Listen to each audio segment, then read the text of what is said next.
তোমরা আমার সুখের সময়ের বিবি, খাদিজা আমার দুঃখের সময়ের বিবি।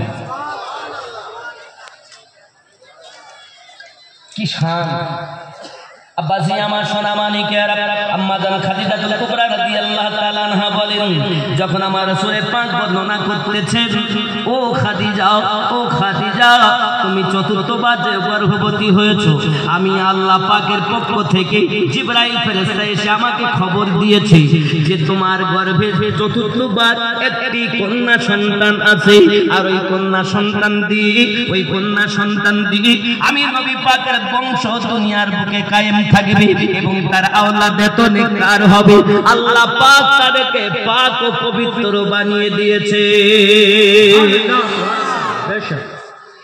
যদি বলেন হুজুর কোরআনে আছে, কোরআনুল মাজিদ আল্লাহ পাক রব্বুল ইজ্জত সুন্দর করে জানিয়ে দিয়েছেন।